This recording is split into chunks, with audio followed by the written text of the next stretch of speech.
Hi, this is Jamie Hill, and I'm going to talk about Trust No One, Music, and White Supremacy in HBO's Watchmen. Now, for those of you who haven't seen Watchmen or just haven't seen it in a while, I'm going to play you a trailer so you know roughly what it's about.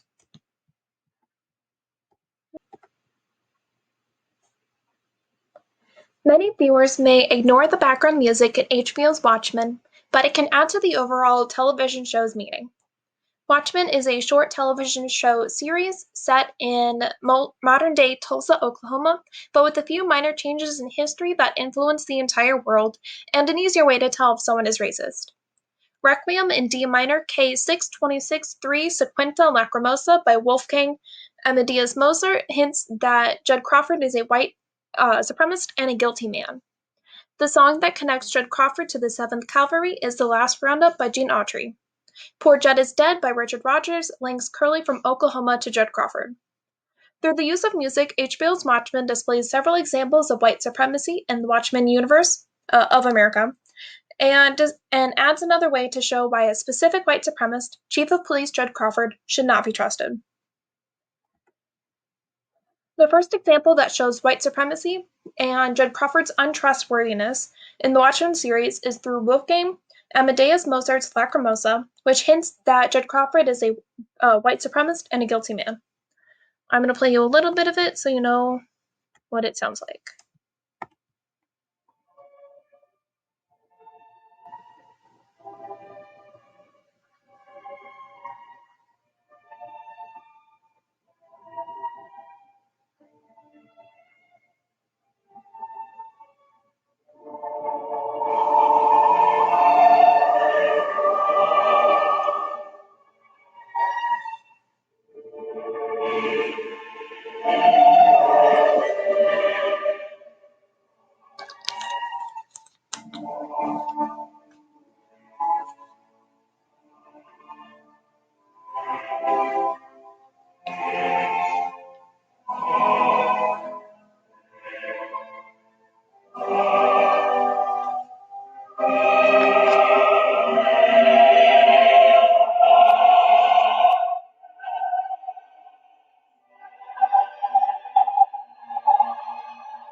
Lacrimosa plays when Angela searches Judd's house and finds a KKK-like outfit hidden in Judd's closet.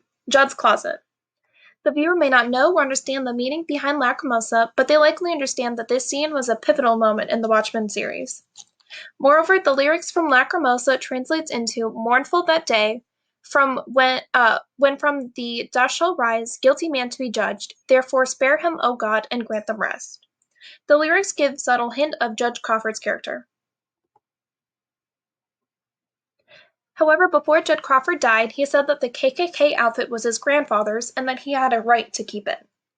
Judd Crawford's grandfather is old enough to have been involved in the Tulsa race riot of 1921, so Judd may have hidden it because it could ruin his image of a good policeman. Judd also may have used the Klan robe to remind him of his goal to end the 7th Cavalry. A counterpoint to this idea is when Laurie Blake realizes and Jane Crawford confirms that Judd Crawford is a secret white supremacist. Judd is likely not using the Klan robe to remember his publicly stated goal in life because he is also a secret cavalry member. In summation, Wolfgang Amadeus Mozart's Lacrimosa suggested that Judd Crawford is guilty of being a secret 7th Cavalry member. Another example of how Watchmen uses music to show both white supremacy and why Judd Crawford is untrustworthy is through The Last Roundup by Gene Autry, which further connects Judd Crawford to the 7th Cavalry.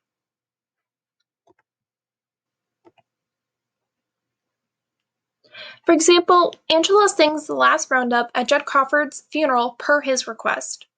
An example of lyrics is that there will be old Kit Carson and Custer waiting there, a writing in The Last Roundup. The important aspect of the lyrics is that they reference Custer.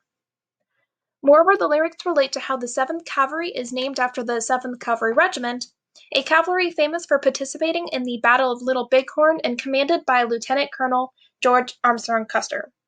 The real 7th Cavalry is linked with Custer, which relates to the last roundup. Furthermore, Senator Joe Keene confirmed that both he and Chief Judd Crawford took leadership positions in the 7th Cavalry. So not only is Judd Crawford a secret white supremacist, but he's also one of the leaders of the 7th Cavalry group.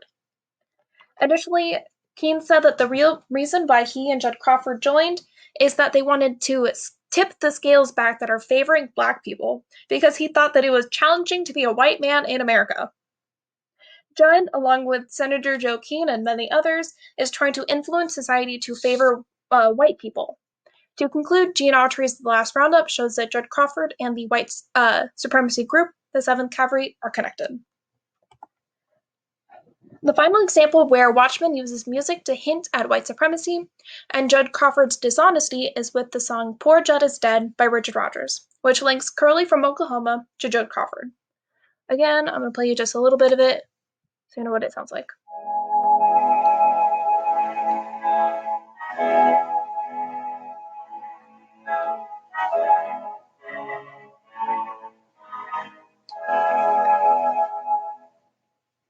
Poor Judd is dead, poor Judd is dead.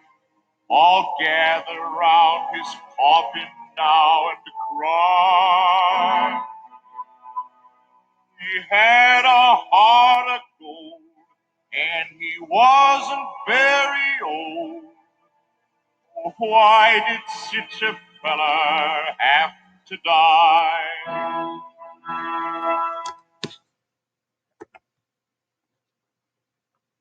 Poor Judd is Dead plays when Angela finds Judd Crawford hanging in a tree from a noose.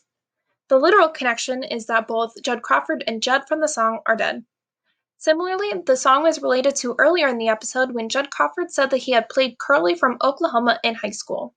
The play Oklahoma shows how Curly, a good man according to the townspeople of Oklahoma, was jealous when Judd, a depressed, lonely farmhand, asked out Curly's girlfriend to a town dance, so Curly tried to convince Judd to commit suicide.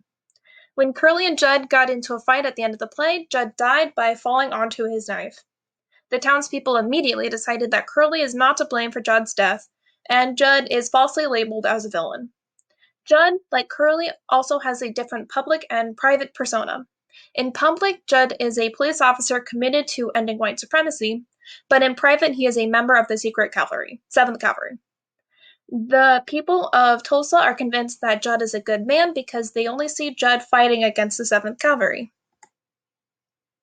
Furthermore, Poor Judd is Dead can be traced to William Reeves's memories of learning that Cyclops, a white supremacy group, is responsible for mesmerizing Black people with film projectors to hurt other Black people. Cyclops wanted to turn the people of Oklahoma against Black people, much like what Curly did to the townspeople's opinion of Judd. If the Black people in Tulsa killed each other but not white people, then the 7th Cavalry could argue that society needed to control Black people and favor white people again. Finally, the song is associated with when FBI agent Lori Blake realized that Cyclops and the 7th Cavalry are the same group. Therefore, Judd is a leader of the group that tried to hypnotize Black people into hurting other Black people. To summarize, Watchmen connects Curly to Judd Crawford through Poor Judd is Dead because, like Curly, Judd uses the peoples of Oklahoma's high opinion of him to his advantage while he tries to vilify innocent people. HBO's Watchmen presents numerous examples of white supremacy and Judd Crawford's deceitful nature through the use of music. Judd Crawford is guilty of being a secret white supremacist, which is hinted at by Wolfgang Amadeus Mozart's Requiem in D minor, K626 3 Sequenta Lacrimosa. The Last Roundup by Gene Autry illuminates the connection Judd Crawford has to the 7th Cavalry. Curly from Oklahoma has several similarities to Judd Crawford, which is shown through Poor Judd is Dead by Richard Rodgers. These songs emphasize that white supremacy is morally wrong, yet the 7th Cavalry, like Senator Joe Keene, think that the fictional American society is unfair in favoring Black people. Also, the songs show that white supremacists are willing to trick innocent Black people to fit white supremacist views. The music that HBO's Watchmen chooses helps the viewer see that see from the perspective of Black people regarding racism. If the viewers begin to look beyond the surface meaning of background music from any form of media, then they can ask themselves why the writers included these particular songs out of millions. HBO's Watchmen picks songs that matter to the content, so viewers can better appreciate the series if they take the time to look deeper.